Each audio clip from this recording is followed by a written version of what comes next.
Okay, I'm Tecumseh Fitch, and now I'm going to show you quickly how to adjust the spectrogram settings in Praat so that you get both a revealing, an appropriate, and attractive spectrogram. And the crucial thing to understand is very simple. It comes from the mathematics that underlie the spectrum, which is called the discrete Fourier transform, which essentially demands that you take a certain number of time points, n time points, and it's going to hand you back a spectrum, which is a recipe for making that sound out of n, the same n, frequency points. So essentially what we've got, this is the formula, don't worry about the details, but we've got the same n of time points and frequency points. So what this means practically is that when I'm working in Praat, I need to adjust the spectral characteristics, the spectrogram settings, in order to suit the spectral and temporal characteristics of my sound. So let's start with an easy example. Here's a bullfrog. Here's what it sounds like. Okay, let's bring this up and look at the spectrogram. We can hear a relatively low-pitched sound. Okay, what I see here is essentially a bunch of pulses, these vertical lines. And the reason is that I don't really have very good settings. So these are the default settings in Praat. So what I'm going to do is go up to the spectrogram settings menu. And we'll see two crucial things. One is the view range. In this case, it's going from 0 hertz to 5,000 hertz, and that's really a little bit high. So let's make this 1,500 hertz. And here's the really crucial one, and this is the tricky one, the window length in seconds. So this is 0.005 seconds, which means 5 milliseconds. And the reason we're seeing these kind of vertical lines in our spectrogram is that that window is far too short. So we're not getting enough, because there aren't enough samples going into each window, we're not getting a high enough frequency resolution. So what I want to do is increase the window length. So I'm going to go from 5 milliseconds to 50 milliseconds. I'm going to make the window 10 times longer. So now when I apply this, now suddenly I have a good view range and a good window, and I can see the fundamental frequency and these higher frequency overtones. So that's perfect. Okay, so now let's try this on another sound. Here I've got a human singing voice.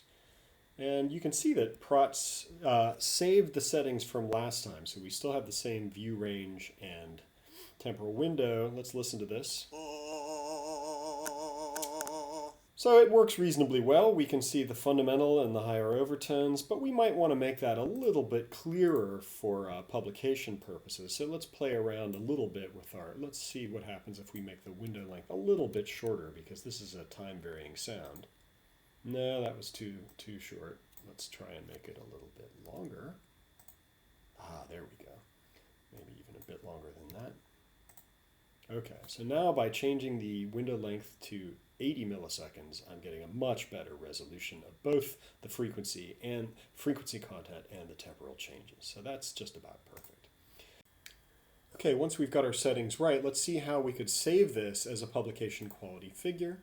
So what I would do is go down here to the bottom and say paint visible spectrogram, and that will actually make a new image in my paint window. And then from that paint window, I can go and save it as a PDF file if I want a standalone file, or let's just say a PNG file, and name that something appropriate. And now I've got a nice image that I can drop into my paper or whatever.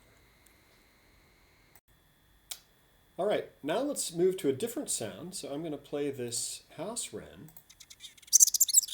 The first thing we hear is that it's much higher in frequency. So let's take a look at this as a spectrogram, and we see a bunch of garbage. We basically just see noise. The reason for this is that because it's much higher pitch, the first thing we need to do is increase the view range. So we were only going up to 1,500 hertz.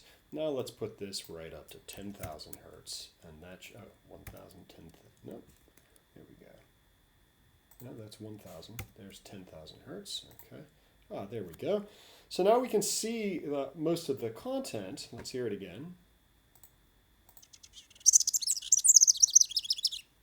But unfortunately, it looks kind of blurry. Why is this? Well, probably because this is changing too rapidly. So our window length now is too long. It's blurring everything in time. So let's make this a little bit shorter and see how that works. There we go. Beautiful. Maybe even a bit shorter than that. Nope, that was too short. Say Okay, and that's what we want to see. So here we can pull out the individual frequency bands, but we can also see that it's changing rapidly in time.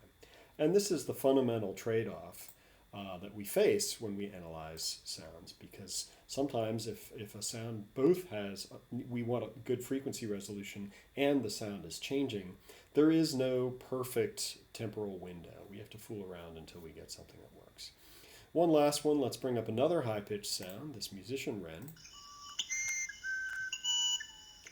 This isn't quite as high as the musician wren, and it's not changing as rapidly. So let's take a look at that. Okay, here we see that we've made our window too short. In order to catch these nice, long, constant, not rapidly changing notes, we need to increase our temporal window once again. So I'm going to go to spectrogram settings and make this, let's increase it by tenfold. So now it's 40 milliseconds.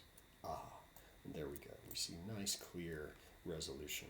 I think I've made it a bit, my view range is a bit too high. So let's put this down to about 6,000 hertz. There we go. Okay.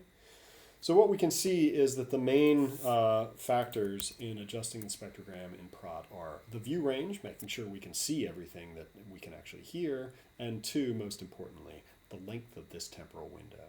And often you simply have to shift it around, go in both directions until you find something that's ideal.